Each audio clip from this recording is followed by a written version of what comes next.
The day Madison Clarke signed the papers, her husband was already choosing wedding rings. Not for her. She did not know that yet. She was sitting across from his lawyer in a conference room that smelled like coffee and carpet cleaner, signing documents she had read twice and trusted completely because the man who asked her to sign them had never once given her a reason not to. 2 years. Reduced for good behavior. His freedom in exchange for hers. He had framed it as a sacrifice they were making together. He held her hands when he asked. His voice did not shake. His eyes did not move. That steadiness should have been the warning. It was not improvisation. What happened in that conference room had been prepared 14 months before Alexander Hayes ever sat across from Madison and told her this was the only way. His lawyer had been drafting the arrangement since before the investigation was public. Alexander had reviewed every revision. He had signed off on the final version while Madison was still running their Monday strategy meetings and making school lunches and sleeping beside him without a single reason to be afraid. By Thursday she was processed, photographed, and assigned a number. By the following weekend, the man she had given everything to was shopping for a ring. And the woman sitting in a holding cell counting the days until she could go home had no idea there was nothing left to go home to. Madison Clarke had not always been invisible. Before the courtroom. Before the number they gave her in place of a name. She was the person in every room who understood the problem before anyone else finished describing it. She read financial structures the way other people read body language. Patterns. Pressure points. Weaknesses that everyone else walked past without seeing. Alexander had recognized that before he recognized anything else about her. Their company did not begin with investor money or boardroom strategy or any of the origin stories he polished for interviews. It began in a 2-bedroom apartment at a kitchen table covered in Madison's legal pads. Frameworks developed across 3 years before she ever met him. Systems tested and rebuilt until they held without fail. She had the architecture. He had the confidence to walk it into rooms she had not yet learned to enter. The arrangement settled naturally, the way things do between two people who each believe they're getting what they need. She never asked for credit. She trusted that what they built belonged to both of them equally because that was what he told her. She had no reason yet to test it. That was the thing about Alexander. He never lied clumsily. He lied in ways that were comfortable to live inside. Warm enough and consistent enough that questioning him felt ungrateful rather than reasonable. The first weeks of her sentence passed in suspended silence. Not peaceful. Held. She learned the facility's rhythms, kept her head down, and told herself every completed day was one subtracted from the total. She wrote to her children every week without exception. Short letters. Warm and stripped of anything frightening. She described small things. Asked about school. Told them she was fine. She was not fine. But she was holding. Her cellmate did not speak for the first 4 days. Abigail Turner was 53. A former senior financial executive whose fraud conviction had ended a 22-year career with a finality that still impressed people who studied the case. She was not broken by what happened to her. She had one method for identifying women worth her time. She watched to see whether they performed their suffering or simply carried it. Madison carried it without comment. On the 5th day Abigail handed her half an orange and said, "You built something before you came here." Not a question. Madison said yes. Abigail nodded and returned to her book. It was the beginning of the only honest relationship Madison would have for the duration of her sentence. She did not know yet how much she would need it. 6 weeks in, a counselor called her to a small office and handed her an envelope. Name on the front. Printed. Official. She opened it with the steadiness of someone whose body already knows what is inside before the mind agrees to look. Divorce papers. Alexander had filed on grounds of abandonment. She was inside a facility she had voluntarily entered to protect him, and he had taken that fact, studied its legal weight, and filed it against her. Her sacrifice had become his argument. Her love had become his documentation. Madison read every line. Folded the document along its original creases. Thanked the counselor. Walked back to her cell. Abigail looked up, read her face, and said nothing. Madison sat on her cot and pressed the envelope flat against her knee. Then she looked at the filing date. 5 weeks after sentencing. Not months. Not after any period resembling grief or genuine struggle. 5 weeks. Enough time for her processing to be complete. Enough time for the legal arrangement to be locked. Not enough time for it to be anything other than what it was. The next item on a list he had written before she signed anything. She had walked into that corridor believing she was saving her marriage. He had already chosen the date to end it before she ever walked in. And he had used her own signature to make sure she could not fight back. 8 months in, a phone moved through the cell block just after lights out. Someone pressed it into Madison's hand with one instruction. Watch this before it disappears. The screen was already loaded. She pressed play. It was not the wedding. She had braced for the wedding. Had imagined it enough times in the dark that she believed she had already absorbed the worst of it. But this was not a ceremony or a photograph or proof that he had moved on. It was an interview. Alexander sat across from a journalist in a setting arranged to communicate success. Comfortable. Polished. Unhurried. He spoke about rebuilding after personal hardship. About vision and resilience and surrounding yourself with the right people. His delivery was measured and warm in the way that comes naturally to men who have spent years being believed without question. Then the journalist asked about the fraud case. Alexander paused. Looked down briefly, then back up. The pause was practiced. Long enough to signal gravity. Short enough to avoid suggesting guilt. He said it was a painful chapter. That the person responsible had made their own choices. That the only thing left was to move forward and build something better. The person responsible. Madison watched his face as he said it. The ease of it. The complete absence of anything beneath the surface. She had shared 11 years, 2 children, and every significant decision of her adult life with a man who could describe her imprisonment as the consequence of her own choices without his expression shifting by a single degree. Near the end, the journalist asked who Alexander credited for the company's early vision. He named a former business partner. A mentor. Himself. No hesitation. No qualification. Her name did not appear. Not buried. Not minimized. Simply absent. As though she had never sat at that kitchen table. Never filled those legal pads. Never built the foundation his name was now standing on. Madison stopped the video and handed the phone back without a word. Abigail had been watching her the entire time. Not the screen. Her. She knew the difference between a woman who was breaking and a woman who was converting pain into something with a harder edge. Madison lay down and faced the ceiling. She did not cry. She did not speak. She stayed still in the way of someone whose mind is moving very fast behind a very quiet face. Then she sat up. She looked at Abigail and said, "Tell me everything you know." Not about Alexander. Not about the interview or the erasure or the years of careful theft. Everything. Abigail studied her for a moment. Then she reached under her mattress and pulled out a worn notebook. She placed it on the cot between them without ceremony. She had been waiting for Madison to reach this point. Not grief. Not anger. The place on the other side of both where a person stops reacting and starts deciding. Madison was there. The letters had stopped coming back long before Madison stopped sending them. She wrote every week. Same day. Same careful handwriting her older child once said looked like a font. She described small things.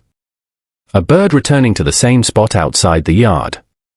A joke she thought would make them laugh. She kept everything light because the weight underneath would have crushed them and they were children who deserved better than her grief on their shoulders. Week after week. Nothing returned. Then a counselor made a routine call to update emergency contact records at the children's school. The administrator paused. Checked the file. Said carefully that the records had already been updated. 6 weeks ago. The secondary guardian listed was someone named Sophia Bennett. 6 weeks. Madison had been inside for less than 2 months when that filing was made. A secondary guardian listing required documentation, an established relationship with the school, and a domestic presence that took months to build. The timeline did not allow for any other explanation. Sophia had not stepped in after Madison left. She had been waiting for Madison to leave. Madison thanked the counselor, walked back to her cell, and sat down. She needed to hold it alone first. To let the full shape of it settle before putting it into words. That evening Abigail began teaching her in earnest. Not comfort. Precision. Corporate law. How financial entities were structured to distribute liability. How intellectual property was documented and disputed. How reputations were built publicly while damage was managed privately. Abigail taught the way she had learned everything. Through direct experience and without patience for anything that did not serve a clear purpose. Madison absorbed it the way she had always absorbed complex systems. Quickly. Completely. She pushed back when something did not hold. Asked questions that went deeper than the surface answer. Abigail said nothing about this. She simply moved faster. 3 weeks in, a document arrived through Abigail's outside legal contact. A recent business filing. Alexander had registered a new subsidiary under the company umbrella. Abigail handed it to Madison without commentary and watched her read it. Madison read it twice. Then she set it down and went very still. The subsidiary's operational framework was built on a financial model she recognized because she had written it. Not a similar model. Not an independent development. Her exact model. The structural logic. The liability buffers. The client acquisition framework. She had drafted it during the 2nd year of their marriage in a notebook that lived in their home office on the 2nd shelf from the top. She could see it precisely when she closed her eyes. He had not used her work out of desperation or convenience. He had stored it.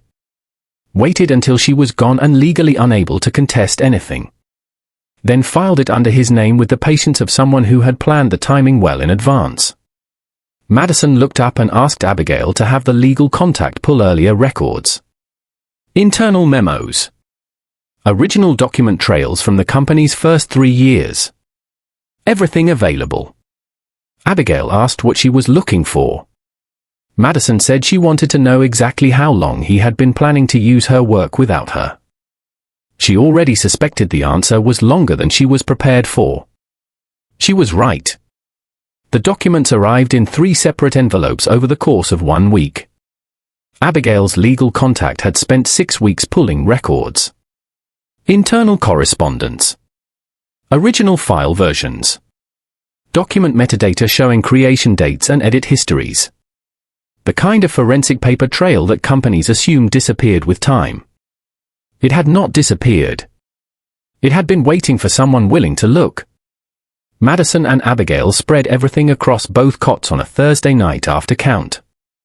They sorted by date, built a timeline from the earliest records forward, and worked without speaking for 4 hours. When they reached the end, neither of them said anything. The picture was complete. And it was worse than Madison had allowed herself to imagine. Every major structural element of Alexander's company traced directly back to her original work. Not approximately. Precisely. The client acquisition frameworks from her first 2 years. The liability distribution model from her 2nd year notebook. The financial sequencing logic she had refined across 17 drafts. All of it appeared in the company's foundational documents with one difference. Her name was on none of it. Not buried. Not reduced. Removed. Across dozens of documents spanning years, her authorship had been methodically replaced. Sometimes attributed to the company generally. sometimes to Alexander directly. The alterations were not identical in method, which meant they were not made at once. They had been made gradually. In the background of a marriage she believed was real. Then Abigail found the email. Bottom of the third envelope. One printed page. Alexander to his private lawyer. The date was 14 months before Madison's sentencing. Madison read it standing up. Alexander was writing to confirm what he called the substitution pathway. He asked whether a voluntary plea arrangement could redirect primary liability away from the named principal toward a consenting third party. He asked whether that party's prior intellectual contributions to the underlying business activity could establish what he called plausible culpability. He asked how long preparation would take. Plausible culpability. He was not managing a crisis. He was building one. 14 months before the trial existed, he had already identified Madison's work, the work he had spent years removing her name from, and calculated that it could be reframed as evidence of participation in a crime she had never known about. She did not take his sentence. He built her sentence. Then handed her a pen and called it a choice. Madison set the email down. Pressed both hands flat against her knees. Abigail stood across from her and said nothing because the documents had already said everything more clearly than any words could. 14 months. She had been inside their home for every one of them. Sleeping beside him. Raising their children. Reviewing documents he brought to her for input, contributing ideas he recorded and later used against her. She had been living inside the preparation for her own removal without seeing a single sign of it.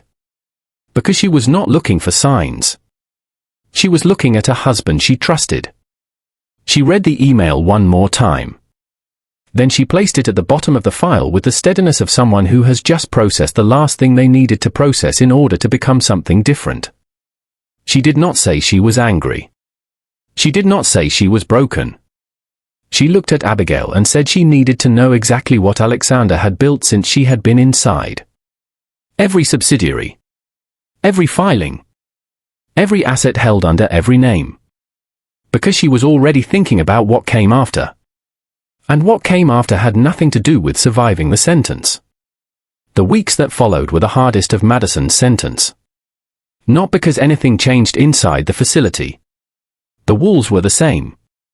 The schedule, the noise, the fluorescent lights that never fully dimmed. None of it shifted. Madison shifted. For 14 months she had held herself together through discipline and forward momentum. She processed each blow as it arrived, filed it somewhere manageable, and kept moving because movement felt like the only form of control she had. The divorce papers. The interview. The subsidiary built on stolen work. She had absorbed all of it and stayed upright. The email ended that. There was no version of events left that softened what the documents confirmed. Alexander had not acted out of desperation or fear. He had planned across 14 months while she sat beside him at dinner, helped their children with homework, and believed completely that the life surrounding her was real. The betrayal was not a moment of weakness. It was a plan.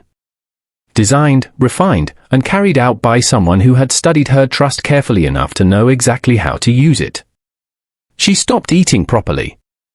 Not by choice. Food simply stopped registering.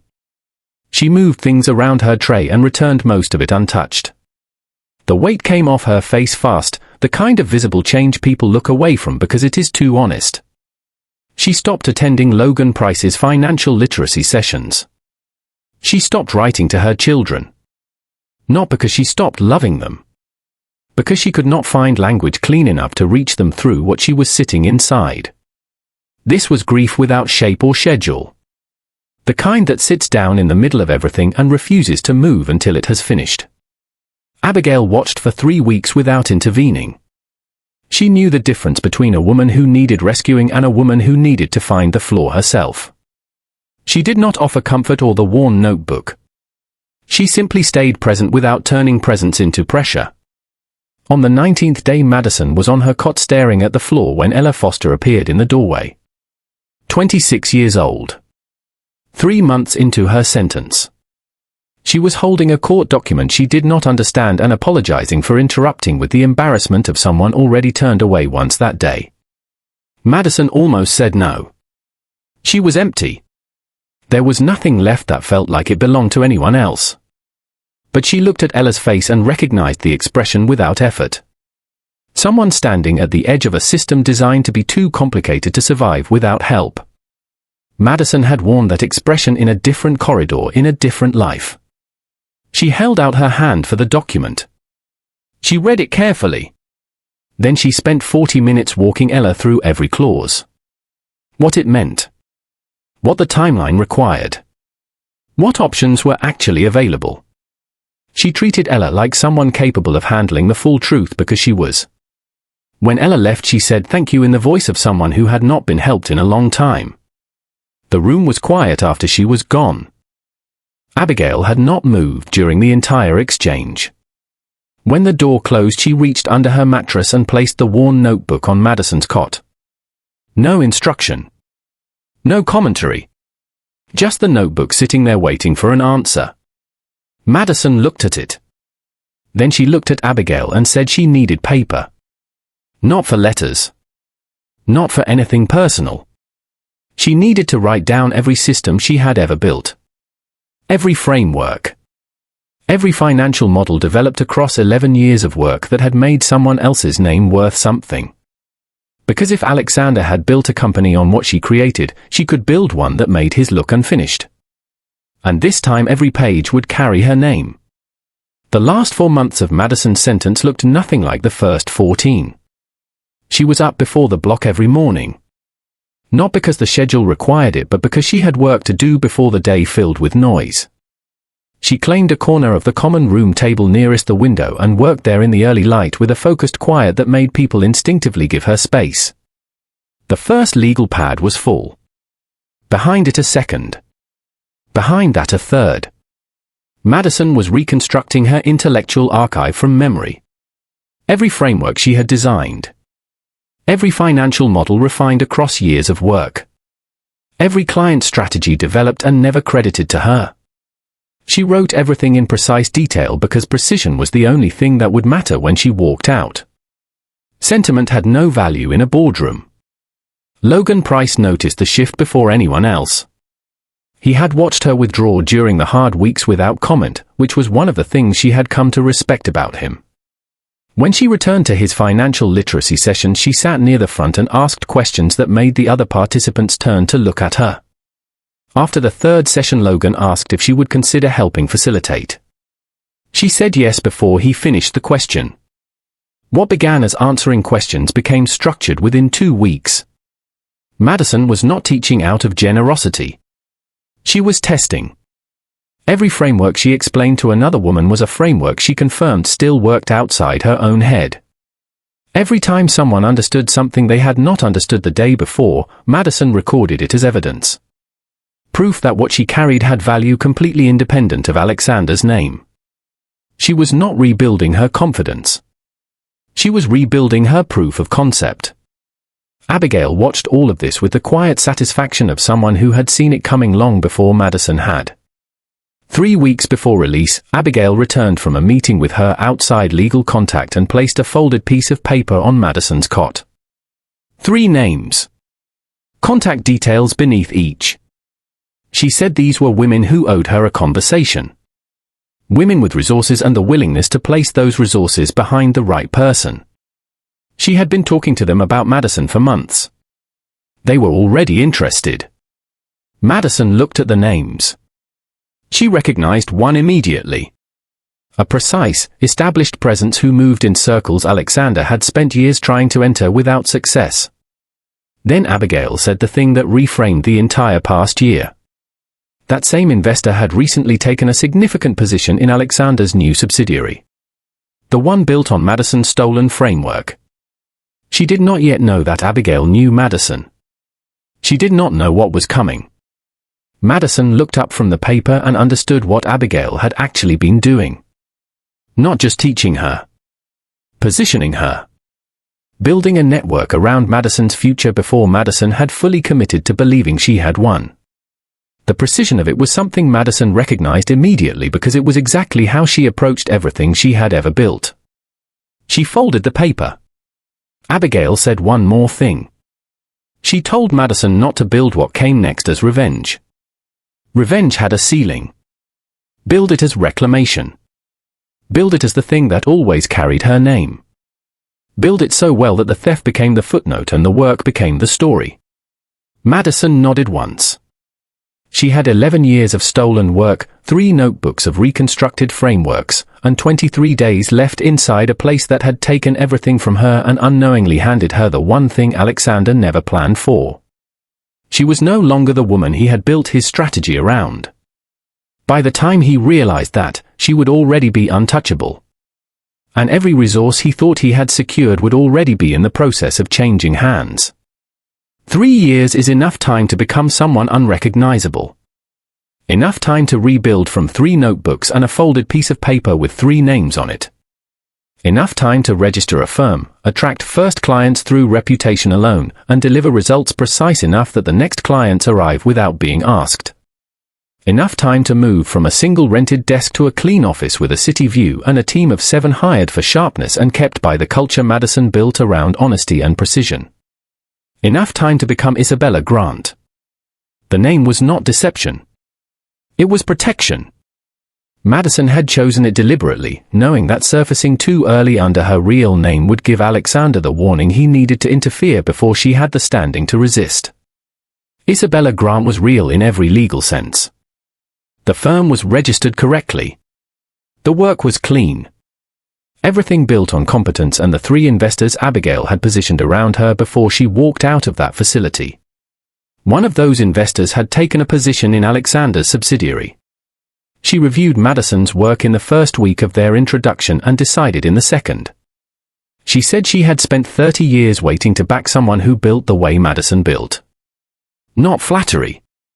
A professional assessment from a woman who did not make them lightly. Alexander's world had been contracting for 18 months. The subsidiary was underperforming in ways his team could not diagnose because they did not understand the framework well enough to locate the source of the pressure. His lead investor had begun asking detailed questions about the origin of certain foundational documents. Questions his legal team could not answer cleanly. He managed the discomfort with the confidence of a man who had never been genuinely held accountable and had stopped expecting that to change. He arrived at the industry conference prepared to be the most significant person in the room. Isabella Grant was the keynote speaker. He did not connect the name to Madison until he was in the 4th row watching her hold the room with the authority of someone who needed no one's approval, only their attention. She spoke about financial architecture. About how institutions misattribute innovation to protect people at the top rather than the people who built the foundation. She used language that was precise and familiar. Language that settled into his chest like something he recognized. He recognized it because he had taken it. The connection between Isabella Grant and Madison Clarke reached his phone during the applause. 3 words from his legal team. You need to call. He did not call. He crossed the room. By the time he reached her, she was in conversation with 2 investors he had spent 8 months trying to get a single meeting with. They were positioned toward her with the posture of people who had already decided. He stopped a few feet away and waited. She had seen him stand up from the 4th row. She finished her sentence. Excused herself. Turned to face him with the stillness of someone who had prepared nothing because nothing required preparation. She had known this moment was coming for 3 years and had not spent a single hour afraid of it. He opened his mouth. She said his name first. Quietly. Without performance. The way a person says the name of something that no longer holds any power and wants it to understand that. He stopped. Behind him, the document package Abigail's legal team had released to 3 financial journalists simultaneously was already moving. The original email trail. Internal memos with Madison's authorship intact. A detailed timeline of systematic document alteration spanning years. A sworn statement from a former employee who had watched her name removed from internal records and had stayed silent out of fear for long enough. No demands. Just the documented history released in full and left to reach its own conclusion. Alexander's phone rang without stopping in his pocket. His legal team. His communications director. His lead investor. The room around him was full of people who already knew Madison's name, and he was learning in real time that the version of events he had protected for years had just been replaced by the documented truth. He looked at her with nothing prepared. For the first time since a courthouse corridor 11 years into a marriage he believed he controlled, he had no next move. She looked back with the calm of someone who had already finished this long before he arrived. Then she turned back to the two investors and continued the conversation he had interrupted. She had a company to run. She was done being removed from a story that had always been hers. The exposure did not destroy Alexander Hayes overnight. It rarely works that way. What it did was quieter and more complete. Within 2 weeks his primary investor suspended further capital deployment pending internal review. 3 clients issued termination notices in careful legal language that said nothing directly and communicated everything clearly. 2 board members requested an emergency session his legal team spent for days trying to delay. Sophia filed for separation 31 days after the story broke. She had known nothing of the full arrangement. Her legal representatives established that publicly and early. She had built her life on the presentation of a man who claimed to be a victim of circumstance. When the presentation collapsed, she moved quickly and without sentiment. Madison felt nothing about Sophia. She had stopped organizing her inner life around Alexander's consequences long before they arrived. His contraction was not her victory. Her company was her victory. Her team was her victory. The investor meeting she walked back to after he interrupted it at the conference was her victory. She did not need him to fall to feel herself rise. She had already risen. 3 weeks after the conference, Alexander came to her office alone. No lawyers. No prepared statement. He sat across from her desk and looked like a man who had spent 30 days watching the ground disappear from under a life he had believed was permanent. He said he wanted to explain. She let him talk. Not because she needed to hear it. Because she was no longer afraid of anything he could say, and she wanted him to understand that. She sat across from him with the stillness of someone who had already processed every version of this conversation during long nights in a facility he had put her in and had come out the other side without breaking. When he finished, she did not respond to a single thing he said. She slid one document across the desk. A licensing agreement. Precise and fair. It covered the intellectual property at the center of the legal dispute and gave his company a legitimate path forward on a framework he had never had the right to use. The terms were not punitive. They were accurate. She was not interested in his destruction. She was interested in the record finally being correct. She told him to have his lawyer review it. He picked it up. He looked at her for a long moment with an expression she did not try to read or name.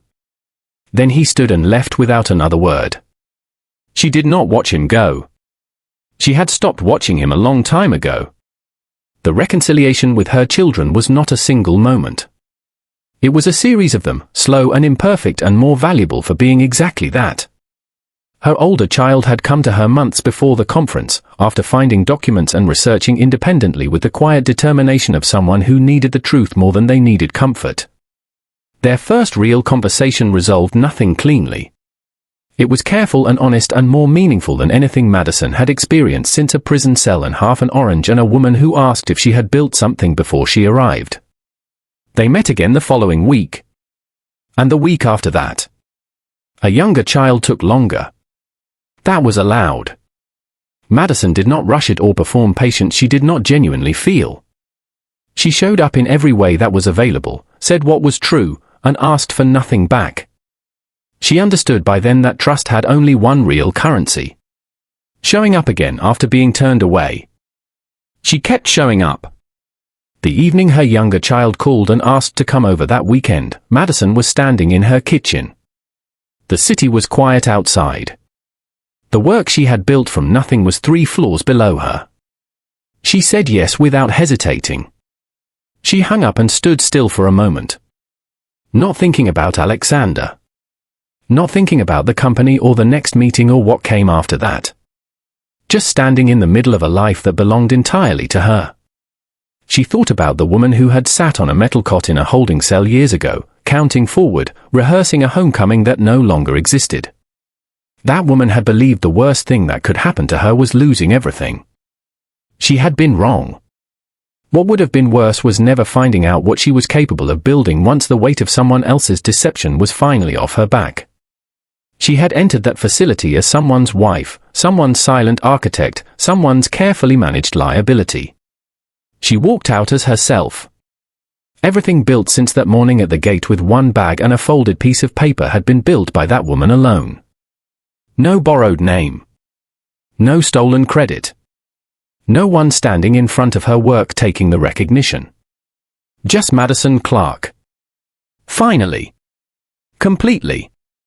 Alexander had spent 14 months engineering the removal of a woman he believed he understood entirely. He had not planned for what she became once he succeeded. And that was the only miscalculation that ever mattered.